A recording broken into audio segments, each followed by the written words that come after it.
Thank you all for tuning into Big Mama Story Time. Story Time! Don't forget to like, subscribe, comment to my page. Here we go. Hi guys, thank you all for tuning into Big Mama Story Time on today. Today I will be reading to you guys a Disney villain, Scar. All right, let's get into this. This is Scar. Point of view, I'm guessing, guys.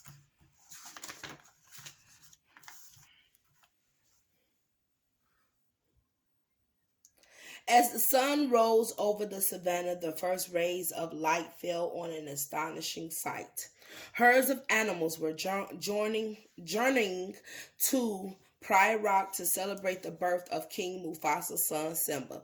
One animal did not attend the ceremony, Scar.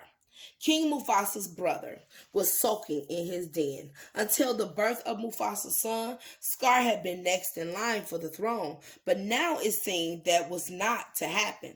Life's not fair, he said, capturing a mouse. I shall never be king, and you shall never see the light of another day. Scar was about to eat the mouse when Zazu, the king's secretary, appeared.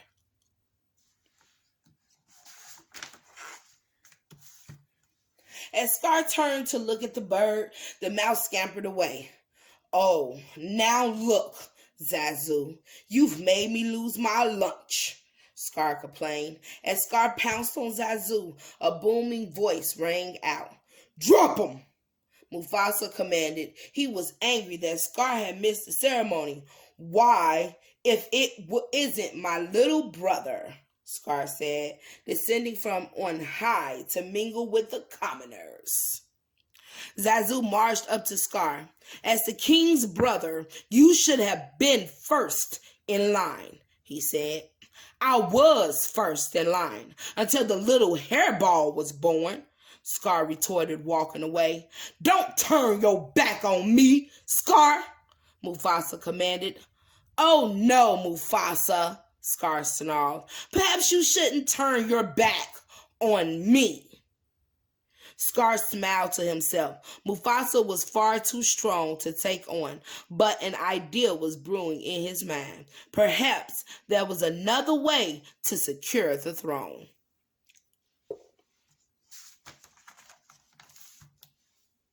As the months passed, Scar watched Simba grow. The cub was excitable and eager to prove his bravery. Scar bided his time.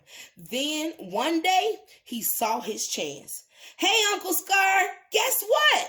Simba cried, running up to his uncle. My dad just showed me the whole kingdom, and I'm going to rule it all. Scar scowled. Slowly, he turned to face the cub. He didn't show you what's beyond that rise at the northern border, he said. Simba looked out over the Pride Lands. He said, I can't go there, the cub replied. And he's absolutely right, Scar replied dramatically. It's far too dangerous. Only the bravest lions go there. An elephant graveyard is no place for a young prince. Scar smiled slyly at Simba. You run along now and have fun. Scar, he looking bravely like, I can do it. When he was sure Simba was out of sight, Scar set off for the elephant graveyard. He knew Simba would not be able to resist exploring such a dangerous place.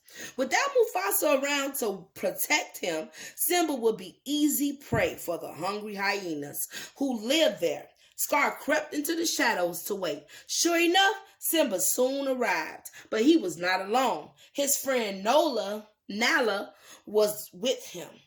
So was Zazu. Soon the trio found themselves cornered by hyenas. Suddenly, Mufasa appeared. He slammed the hyenas to the ground. Later that night, Scar paid the hyenas a visit. I practically gift wrapped those cubs for you, and you couldn't even dispose of them, he said with a sneer. Scar had hoped that it would be easy to get rid of young Simba. Then he would be next in line for the throne again. He hadn't counted on Mufasa saying his son. saving his son. Scar told the hyenas his new plan. This time, Simba would not escape. Neither would Mufasa.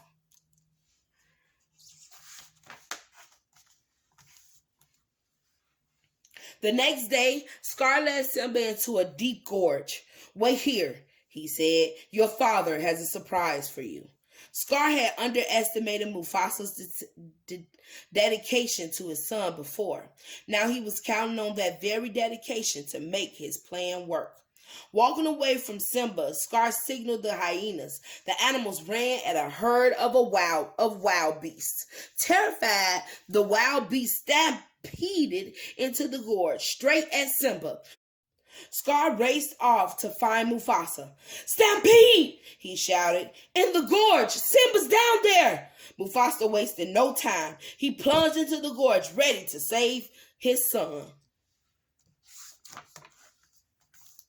Mufasa snatched up Simba and carried him to safety. But as he put Simba on a ledge, a wild beast knocked Mufasa to the ground. Bruised and battered, Mufasa struggled to climb back up. He saw Scar leaning over him. "Brother, help me," Mufasa pleaded. Scar smiled evilly, pleased to hear his strong brother ask him for help. He dug his claws into Mufasa's forelegs and pulled him close. "Long live the king," Scar whispered. Then he let go. Scar watched delighted as Mufasa fell. The king quickly disappeared beneath the wild beast's hooves. Scar didn't have time to gloat. He had to take care of Simba before anyone found out what had happened. That's your brother. When the stampede died down, Scar saw Simba nuzzling his father's motionless body. "What have you done?" Scar demanded. "The king is dead. If it weren't for you, he would still be alive. Run away, Simba. Run away and never return." Confused and heartbroken, Simba fled. When the cub was out of earshot, Scar turned to the hyenas. "Get him," he said. Scar wanted to make sure Simba was gone for good. That evening, Scar climbed to the top of Pride Rock. Putting on his saddest face, he told the lioness about Mufasa and Simba's death. "It is with a heavy heart that I assumed the throne," he announced solemnly. "Yet, out of the ashes of his tragedy, we shall rise to greet a new era in which lion and hyenas come together in a great, glorious future." The lioness listened in disbelief. Scar was letting the hyenas into Pride Lands. He ain't waste no time to let them hyenas in. With Simba out of the way, Scar took control of the Pride Lands. Under Scar rules, the hyenas roamed freely, hunting where they pleased. Days passed into years, and the Pride Lands became bare and parched. Nothing grew, and bones lay everywhere. The other lions complained to Scar. "There is no food. The herds have moved on," they said. "We must leave Pride Rock." But Scar refused to listen. "I am the king, and I can do whatever I want," he said. At that moment, a deep roar startled Scar. He whirled around and saw an enormous lion. Scar's eyes widened with fear. "Mufasa? No, you're dead!" Scar's voice shook, but it was not Mufasa. It was Simba. The lionesses cheered at the sight of him. I know that's right. Come and save his pride. Scar looked at the hyenas who looked away. They had told him Simba was dead. Scar growled. He would deal with them later.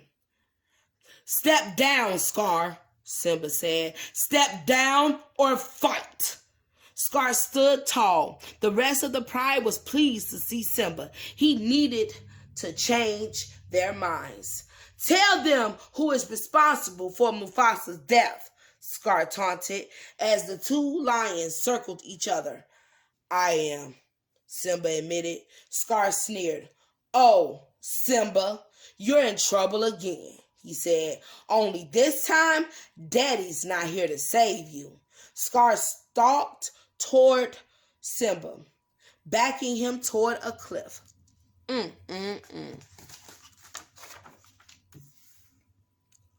Scar lunged. Simba stepped back, lost his footing, and fell off the cliff. As he clung to the edge, Scar leaned over him. Now this looks familiar, he said with a sneer. Oh yes, I remember. This is just the way your father looked before he died. He smiled evilly, unable to stop himself from gloating. I killed Mufasa. Uh-oh. That was not wise to say. Outraged, Simba gathered all his strength and leaped at Scar. Scar tried to get away, but Simba cornered him. Run away, Scar, Simba said, repeating what Scar had told him long before. Run away and never return. But Scar had fought too hard to gain control of the Pride Lands. He was not about to let it go without a fight. He lunged at Simba with a powerful blow. Simba hurled Scar off the cliff into the hungry hyena's snapping jaws. Also, you was blaming everything on the hyenas. A few months later, Simba stood atop Pride Rock and roared triumphantly. Scar was gone, and the hyenas had been banished back to the elephant graveyard. Simba smiled as his daughter, the future queen of the Pride Lands, was presented by the animals below. The great circle of life had begun again.